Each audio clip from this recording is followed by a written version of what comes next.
परम पूज्य श्रद्धेय श्री स्वामी बाला साहेब जी महाराज मंच पर विराजमान हो चुके हैं। जो भी भाई बहन यहाँ बैठे हैं, आप सत्संग मैदान में आकर अपना स्थान ग्रहण कर लें। जय गुरुदेव।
चलो जल्दी चलो,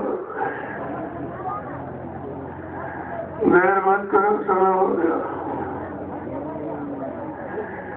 एक एक वचन को बड़े संभाल के, बड़ी तन्मयता के साथ सुनो, क्योंकि यह संत वचन, संत वाणी, गुरुवाणी और वाणी यही जीवात्माओं को अमर देश पहुंचाने का संदेश देती है। बाकी तो सब इसी काल माया के देश का संदेश,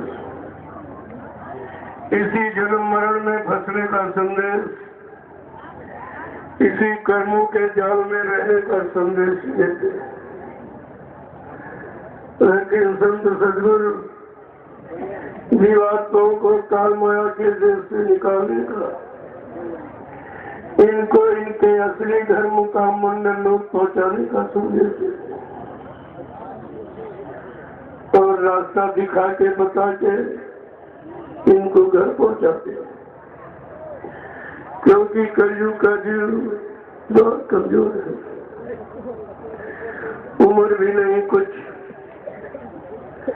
क्योंकि हर युग में शरीर की उम्र अलग, मन की ताकत अलग, इंद्रियों का संयम त्याग वैराग अलग, और उनका साधना पूजा पाठ अलग, और भगवान का नाम भी अलग आया। संत गोस्वामी जी महाराज ने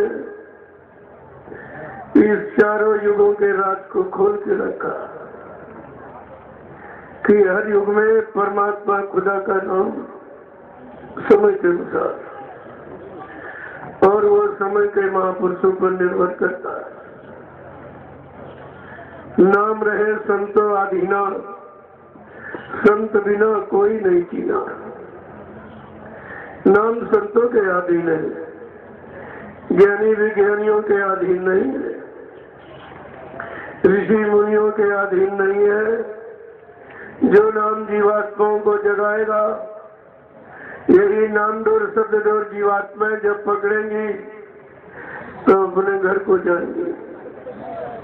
इसके अतिरिक्त कोई भी न जीवात्माओं को जगा सकता है, न नाम डोर शब्द डोर पकड़ा सकता है, न किसी के पास नाम जहाज है जिस पर बैठाल कर इन जीवात्माओं को इनके देश पहुंचाया जाता है।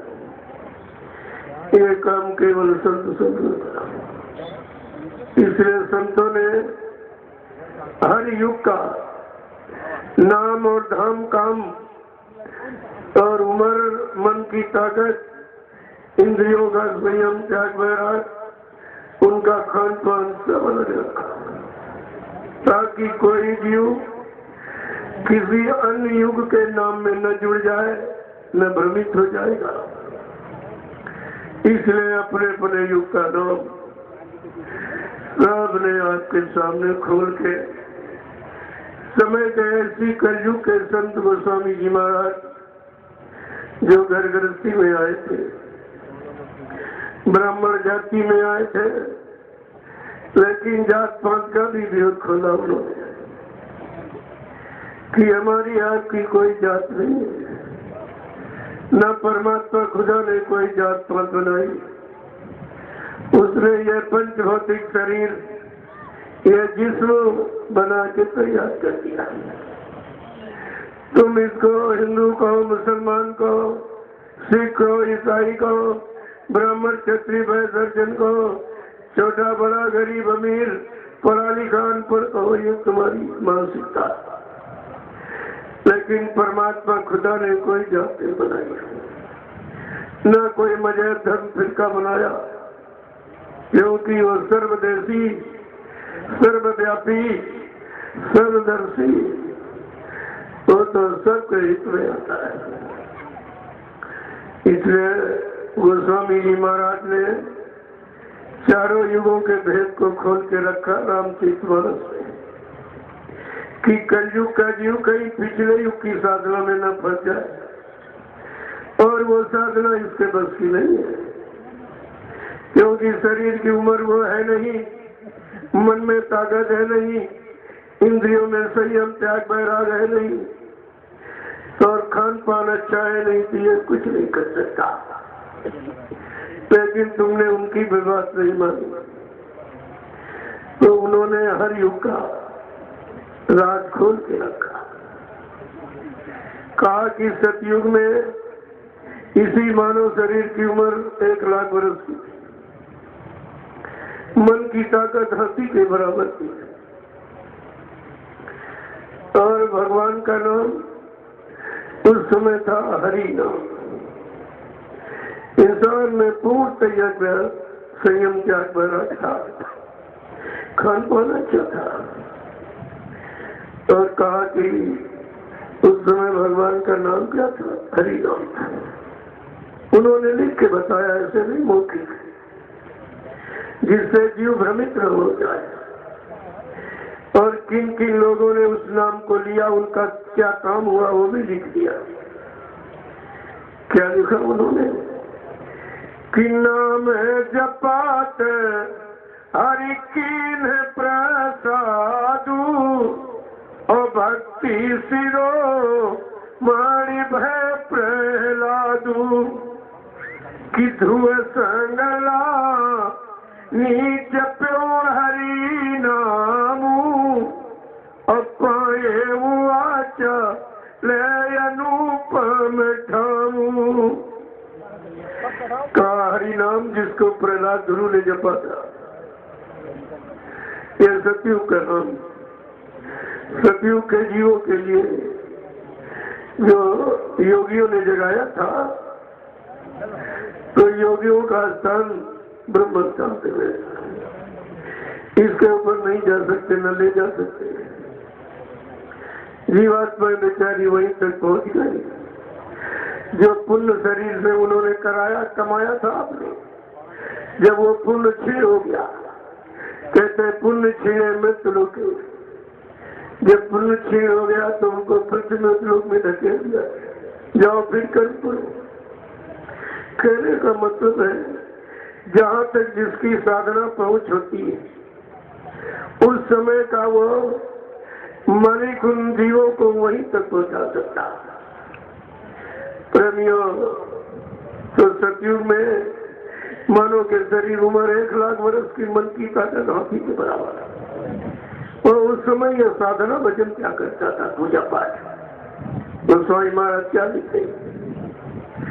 कि सतयुगियो गी सब विज्ञानी, और करि हरि ध्यान नेत्र भो प्राणी। सब योगी थे, सब कथा थे,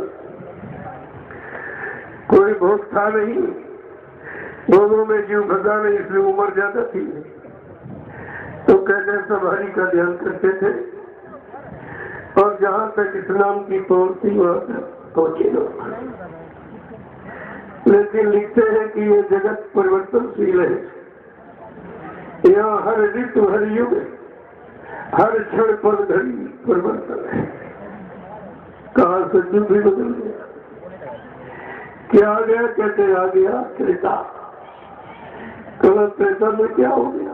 तो उम्र कम हो गई, क्योंकि जीव जब भोगों में फंसने लगा, जो तुम्हारे स्वर्गों की पूंजी हो कम होने लगी। कहा उम्र रह गई 10,000 वर्ष, 10,000 वर्ष की उम्र रह गई त्रेता में। 90,000 आपने खो दिए लोगों में फंस के। कहा उस समय मानो शरीर की मन की ताकत कहते घोड़े की बराबर, जो हाथी के बराबर थी। कहा उस समय भगवान का नाम था, कहा उस नाम राम नाम था, राम नाम लाया गया। कहा हरि नाम नहीं काम करेगा, अब राम नाम काम करेगा। देखो राम नाम आ गया आपके सामने, कोई विरोध नहीं हुआ, न आलोचना की किसी ने। वो तो श्रेणीवाद एक के बाद दूसरा आता ही है। कहा उस समय भगवान का नाम राम नाम,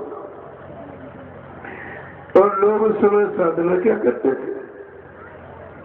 गोस्वामी महाराज क्या लिखते हैं कि त्रेता भी यज्ञ करही अवश्य विचारी भाषा तरही। ये हवन यज्ञ जब तक पूजा पाठ ये कलयुग के जीवन के लिए नहीं है, ये त्रेता के जीवन कितना साफ साफ लिखा है। लेकिन तुमने तो किसी की बातें नहीं मानी और तुम अपनी जिद हट में कर रहे हो तो कुछ मिल भी नहीं रहा तुमको। इतने दिन आप पूजा पाठ करते हो गया, कोई देवी देवता भगवान मिले तुमको या किसी ने कुछ कहा तुम अच्छा करने में खराब करना या कोई आशीर्वाद श्राप आपको कुछ, क्योंकि तुम मनमुखी होकर कर रहे हो। अगर किसी सच्चे गुरु से मिले तो सच्चे नाम का भेद बता देता, आपका श्रम समय खत्म खराब नहीं होता, लाभ मिल जाता। लेकिन कहा ये त्रेता भी नहीं रहा, ये भी बदल गया। क्या आ गया कहते तो पर आ गया, तो इसमें क्या का मनुष्य की उम्र और कम हो गई 1000 वर्ष के लिए। द्वापर में 1000 वर्ष की थी शरीर की उम्र और मन की ताकत कहते बकरी के बराबर। इंद्रियों में संयम त्याग बड़ा कम हो गया तो कहा भगवान का नाम क्या काम करेगा। कहा अब राम नाम नहीं, अब कृष्ण नाम चलेगा। मेरे को कृष्ण नाम आपके सामने आया, किसी ने विरोध नहीं किया। तो श्रेणी बचता है, उसके बाद उसके बाद उसके बाद। तो द्वापर के जीवों के लिए साधना पूजा पाठ क्या रखी गई कि द्वापर युग प्रभु पद पूजा। द्वापर में भगवान की पैरों की पूजा यानी मूर्ति पूजा। जो ये मूर्तियों ये मंदिरों का जो आविष्कार हुआ ये द्वापर युग में वेद व्यास ने तरीका निकाला था कि इंसान को धर्म की तरफ कैसे मोड़ा जाए। तो आज भी आप चले जाओ खजुराहो जगन्नाथपुरी तो सब नग्न मूर्तियां आपको मिलेंगी और बड़ी बड़ी, उनकी बड़ी बड़ी आंखें बनवाती और जीव को कहते इनके सामने खड़े हो, एक टक एकाग्रता यानी कंसंट्रेशन, एकाग्र होकर के इनकी तरफ देखो। यह है प्रेमियों ध्यान की प्रक्रिया, क्योंकि वो वेद व्यास जी प्रकाशदर्शित है। वो जानते थे कलयुग में जब जीव कमजोर हो जाएगा तो उसको ध्यान भजन सुनने की जरूरत पड़ेगी। तो ध्यान की क्रिया को मजबूत कराने के लिए वेद व्यास ने ये मूर्ति पूजा का तरीका रखा। ये तुम्हारे लिए नहीं है, ये है द्वापर के जीवों के लिए। कहा कि ये द्वापर भी बदल गया। क्या गया कलयुग और ऐसा घोर कलिकाल। कहा कलयुग में क्या हो गए कहते उम्र 100 वर्ष की रह गई। सब तुमने भोगों में खराब कर दिया। कितना 1 लाख वर्ष 10,000 वर्ष 1,000 वर्ष और अब रह गई 100 वर्ष। ये 100 वर्ष वाला जीव सतयुग देता द्वापर की साधना कर सकता है। उम्र ही तुम्हारे पास नहीं और मन की ताकत चींटी के बराबर। अब आप विचार करो चींटी कितने वजन लेके चल सकती है। चींटी जैसा मन ताकत वाला कुछ कर सकता है, कुछ न कर सकता। अब तो इसको किसी संबंध सहयोग की आवश्यकता है। कोई ऐसा मिल जाए जो इसको अपना बल पौरुष शक्ति दे दे और इसको भोगों से मोड़ दे और नाम योग में इसको लगा दे तो ये हो सकता कुछ इसका काम हो जाए।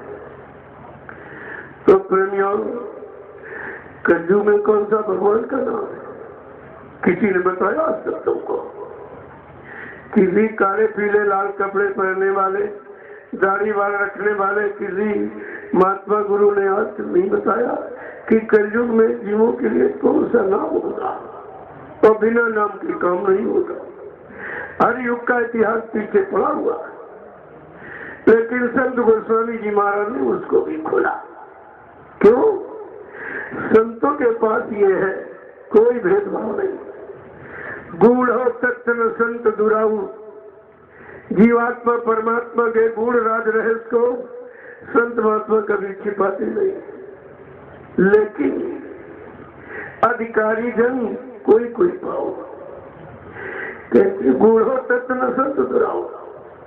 संत महात्मा जीवात्मा परमात्मा के गूढ़ राज को कभी छिपाते नहीं है, लेकिन अधिकारी जन जो इसका अधिकारी होगा, यानी पहले कर्मचारी बनो, जो आदेश दे उसको अपने कर्म में उतारो, करने में। जब कर्मचारी बन जाओगे तो अधिकार तो तुम अपने आप छीन लोगे अपना। अधिकार तो तुम्हारा कोई नहीं